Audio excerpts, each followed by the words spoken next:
And to Faith and Mental Health. I am Dr. Sandra Stubbs, and I invite you into our channel today.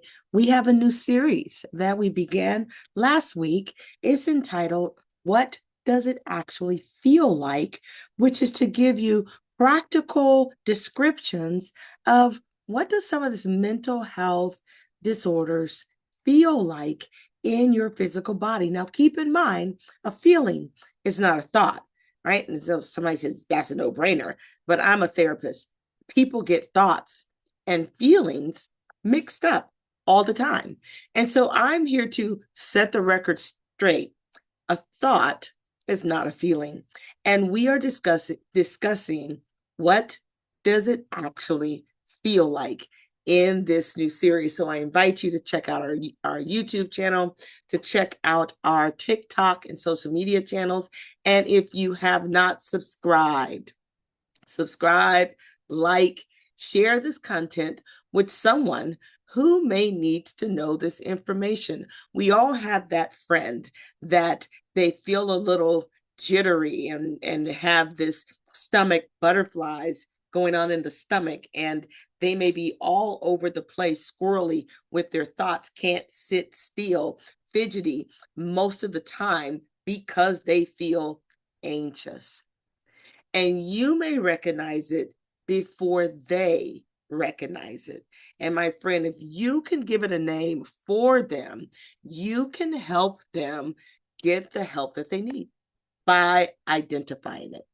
So it's entitled, What Does It Actually Feels Like? We post it on TikTok and on social media channels.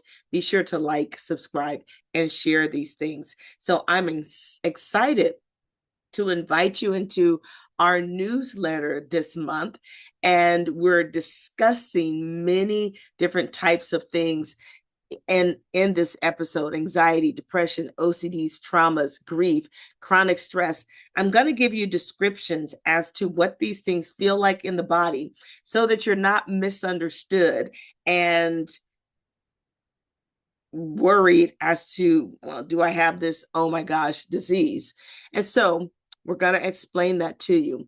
I also want you to check out this TikTok that we did on anxiety. This is our first session. We did anxiety.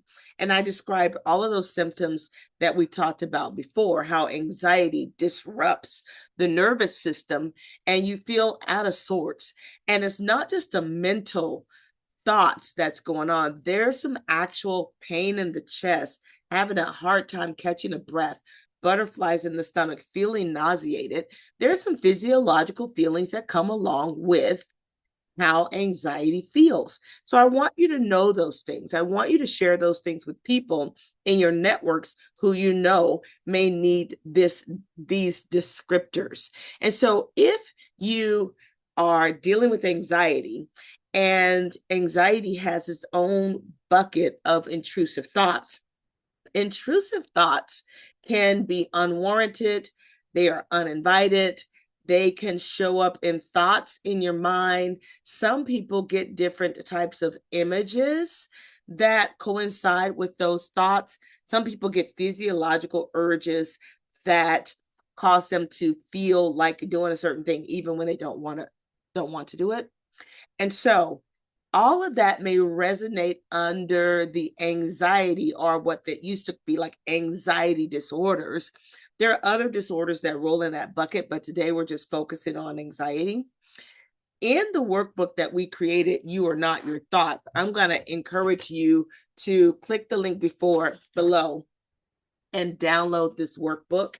If you are working with intrusive thoughts and you're trying to find a way to navigate through those thoughts, to reduce the frequency of those thoughts, to change your behavior toward those thoughts, they just don't go away without provocation. My friend, you sometimes have to help them go away. The Bible even tells us, take these thoughts captive to the obedience of Christ. And one way we can capture thoughts is we can choose to write them.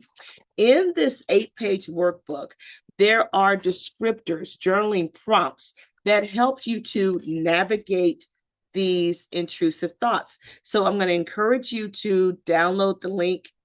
If you've had work with intrusive thoughts before and you just need a cheat sheet, a refresher, a reminder, download the cheat sheet. Cheat sheet is free. You can download it. You can post it so that you can remind yourself when you're having these thoughts and you feel like you're on this bandwagon of down the drain with these thoughts. You can remind yourself that, no, I have to notice that there's an inner critic on the inside of me wanting to derail my day.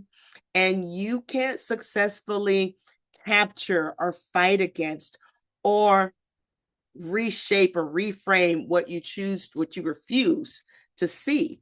So I'm going to challenge you to notice the inner critic, write down the language of the inner critic just as you heard it. You don't have to be creative or inventive with this process. You can just write it down the way that you heard it, even if it has negative, intrusive thoughts, a connotation to it. Sometimes these intrusive thoughts are not pleasant. That's why people say, oh man, I can't get the thought out of my head. It tells me I'm such a horrible person. Well, you've got to work to reframe and resist the compulsion or the outcome or the behavior that you're putting on the end of this thought. So I encourage people to write that thought out just as you've heard it. Give that thought a name. You've got to choose to name this thought. You can name this thought, well, this is just my anxiety. This is just my OCD. This is just my trauma speaking. Oh, that's actually the voice of my mom that's coming into my brain, making me feel a certain way. Give the thought a name. Once you've given it a thought a name and you've identified the inner critic, you're actually moving a step away from being the owner or the scripter of this thought. Give it a name. Once you've given it a name, you're literally separating it from who you are as a person and recognizing that this is just one of those 6,000 thoughts that come through my mind on any given day. I don't have to manage it. I don't have to fix it. I don't have to do any type of thing with it except notice that it's an intrusion. Give it a name. Once you've given it a name, you've got to be willing to take a step away from any responsibility to manage that thought. This is a strategy. Simple as it may sound rolling off my tongue, give it a try. You'll see just how hard it is with some of these thoughts to not take action on these thoughts. Once you've given it a name, once you have identified it as intrusive, once you separated yourself from it, you're on the road to recovery. You're on the road to creating a new paradigm shift in your brain. That first set of to-dos, quick, easy, do it. Once you've done that 1,000 times, your brain would automatically assign these thoughts as intrusive. What do they mean? Means that's my anxiety. What does that mean? It means that's my brain on this wild journey to try to get me stressed today, but I'm not falling for it. I've identified the inner critic. I've given it a name. This is just my anxiety. And I've chosen to take a step away from this fear. First set of threes. Then when that thought comes back, you bet your bottom dollar, it's coming back. Because you've already made it a thing. It's already been in your brain for years. You've already created an outcome. Why wouldn't it come back? It's already a part of the cycle of anxiety in your brain. So now we've got to work out this cycle. How do I work out this cycle? Next time that thought comes around, I'm going to go, ha ha, the light bulb is going to come on. I'm going to go, ha ha. That's that anxious thought. I knew you were coming back. I'm going to welcome that thought in. I'm going to act as if that thought means nothing because I know it's what anxiety is doing. We have a term that said we're going to find my North Star. I'm going to find my faith. I'm going to find my footing. I'm going to find myself. This is a great place for self-compassion, for empathy for self, for standing in the faith that I once believed and not being swayed by every wind or doctrine that runs through my mind. I'm going to find my faith. You are strong. You are courageous. You can do this. You can make it. This is hard right now, but girl, you've done hard things. You can do this too. I'm going to find my faith. And once I find my faith, I'm going to rewind, replay, repeat I'm going to continue to do the process as often as I may need to. Why?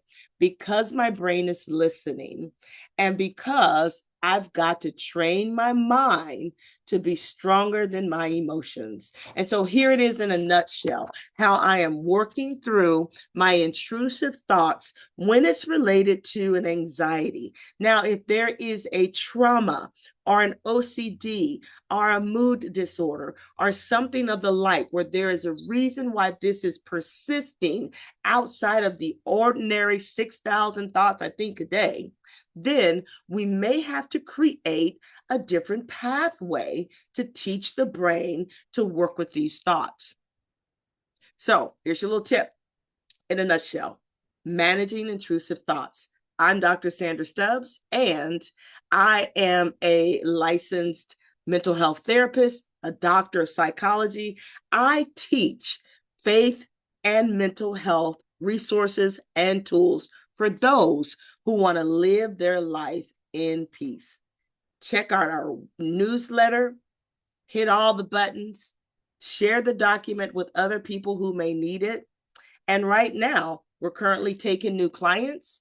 If you have an insurance that you do have with your employer, then call your insurance company and see if I Finish Strong, Dr. Sandra Stubbs, is in your network. We're on your network, ifscounseling.net. Go online, book an appointment, and I'll see you soon. Goodbye.